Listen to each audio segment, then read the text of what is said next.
Today, we're unpacking a moment that's got everyone talking. CNN's Kaitlan confronting President Donald Trump at the NATO Summit in The Hague on June 25, 2025, over what many are calling an anti-military smear. This wasn't just a press conference, it was a clash of wills, a snapshot of the ongoing tension between the media and the presidency, and a spark for heated debates across America. Why does this matter to you, our American listeners? Because it touches on trust in our institutions, respect for our military, and the role of a free press in holding power accountable. Let's break it down in 5 parts, starting with the context of this explosive encounter. On Wednesday, June 25, 2025, Trump took the stage at a NATO press conference, flanked by Secretary of State Marco Rubio, to address questions following U.S. military strikes on Iran's nuclear facilities. The strikes, a bold escalation, were a point of pride for Trump, who claimed they achieved total obliteration. But when reports surfaced, including from CNN, citing U.S. intelligence that suggested the strikes didn't fully destroy Iran's nuclear capabilities, Trump went on the offensive. He singled out CNN, calling it fake news and dismissing their reporting as unpatriotic. Enter Kaitlan, CNN's chief White House correspondent, who wasn't about to let that slide.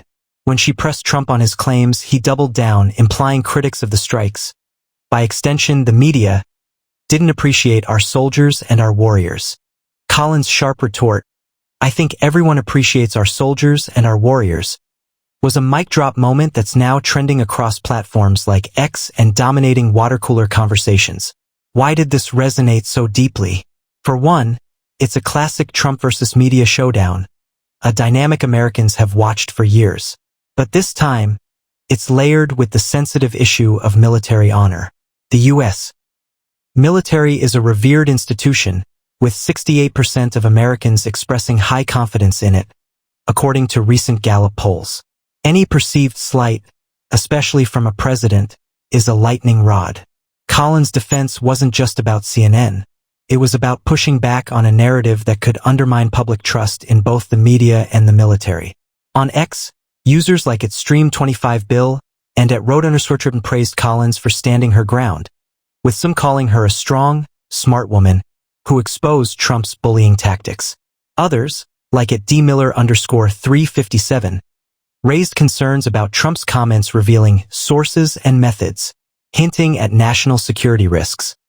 This moment also reflects broader trends in 2025. Americans are grappling with a polarized media landscape where trust in news outlets varies sharply by political affiliation. Only 31% of Republicans trust mainstream media per Pew Research, compared to 78% of Democrats.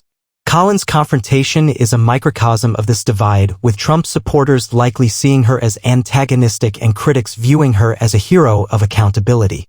As we move forward, we'll explore the military context, Collins' journalistic approach, public reactions, and the implications for 2025's political landscape. Stay tuned because the story is far from over. The U.S. strikes on Iran's nuclear facilities, including the fortified Fordow site, were a high-stakes operation greenlit by Trump over the weekend before the NATO summit. These weren't just any strikes, they involved massive bunker-buster bombs designed to penetrate deep underground. Trump touted the operation as a triumph, claiming at the summit, "You know, they have guys that go in there after the hit, and they said it was total obliteration." But CNN, citing U.S. intelligence assessments, reported that the strikes didn't fully destroy Iran's nuclear capabilities, with satellite imagery from Maxar Technologies showing only partial damage at Fordow.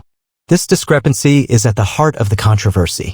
Trump's attack on CNN and by extension Collins framed their reporting as a betrayal of the military's efforts, a charge that resonates deeply in a country where 70% of Americans view the military as a source of national pride. Per recent Pew Research, geopolitically, the strikes were a bold move in a tense 2025. Iran's nuclear program has been a flashpoint for decades, and Trump's decision came after reports of accelerated uranium enrichment violating a ceasefire he'd brokered.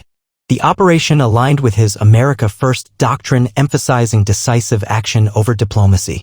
At the NATO summit, flanked by Defense Secretary Pete Hegseth and Secretary of State Marco Rubio, Trump positioned the strikes as proof of U.S. dominance, a message that played well to his base but raised eyebrows among allies.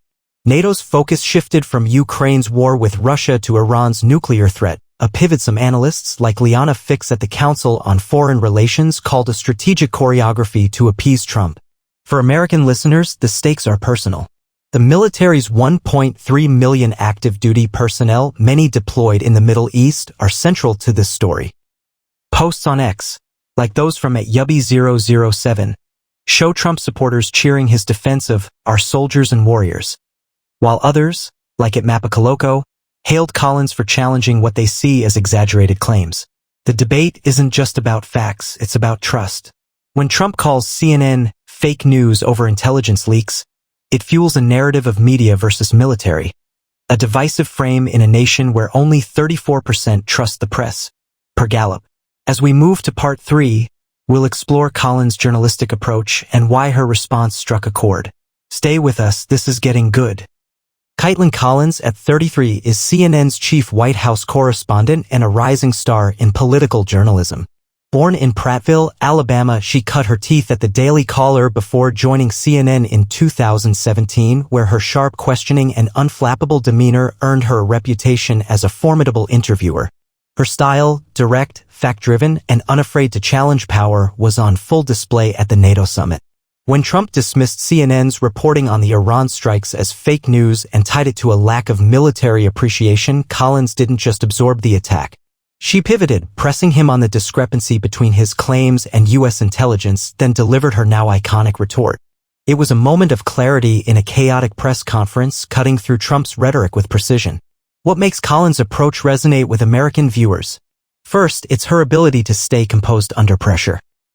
Trump's combative style has rattled many journalists, but Collins' calm delivery paired with her southern accent projects authority without aggression. On X, users like @Skeptical Texan praised her as a journalist who doesn't back down, while @MediaWatchdog21 called her response a defense of truth. Her question wasn't just about the strikes, it was about accountability. By challenging Trump's narrative, she upheld a core journalistic principle, verifying claims, especially when they involve national security.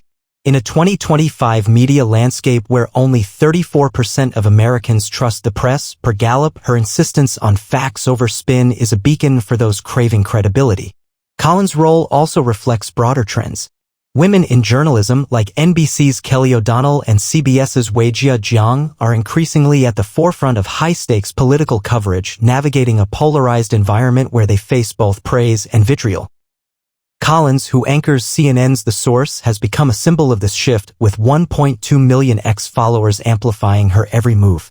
Critics, like Trump loyalist 44, accused her of grandstanding, but supporters argue she's doing her job, holding power to account. Her confrontation with Trump wasn't just personal, it was a stand for a free press in an era when media trust is fractured along partisan lines. With 78% of Democrats but only 31% of Republicans trusting mainstream outlets, per Pew Research. The Collins-Trump exchange went viral within hours, racking up millions of views on X, YouTube, and TikTok. On X, the hashtag Kaitlan vs. Trump trended, with posts reflecting the nation's deep polarization. Supporters of Collins, like Blue Wave Voter, called her a hero for truth, praising her for standing up to what they see as Trump's bullying tactics. Others, like Patriot Pulse, backed Trump, arguing he was defending the military against a dishonest media. This split mirrors broader trends. A Pew Research study from 2025 shows 78% of Democrats trust mainstream media like CNN, while only 31% of Republicans do. The military angle amplified the debate, as 68% of Americans hold the military in high esteem, per Gallup, making any perceived slight a cultural flashpoint. Public reactions also revealed regional and demographic divides. In urban areas like Chicago and Seattle, focus groups interviewed by NPR praised Collins' poise, with younger voters, 18 to 34, admiring her as a role model for confronting power. In contrast, rural voters in states like Texas and Ohio, surveyed by Fox News, leaned toward Trump, viewing his comments as a defense of military honor against elite media. Gender dynamics played a role too. Women on X, like Feminist Scribe, celebrated Collins as a trailblazer in a male-dominated field, while some male commentators, like Real Talk Guru, dismissed her as combative. These reactions underscore the gendered scrutiny female journalists face, a topic trending on platforms like X with 1.5 million posts about women in media this year. The clash also fueled memes and late-night comedy. Stephen Colbert's Late Show monologue featured a clip of Collins' retort, joking, "Kaitlan just gave Trump a timeout in front of NATO." Meanwhile, X users shared gifs of Collins' steely gaze, captioned with phrases like, "When you fact-check the president." But beyond the humor, the moment sparked serious discussions about media trust and military respect. Posts from veterans like at Vet for Truth expressed frustration with Trump's framing, arguing it politicized their service. Others, like at Magavet, defended Trump, claiming he was protecting troops from media attacks. These debates highlight a 2025 reality. Every major news event becomes a battleground for competing narratives. The Collins-Trump showdown isn't just a fleeting news cycle, it's a microcosm of the challenges facing American politics.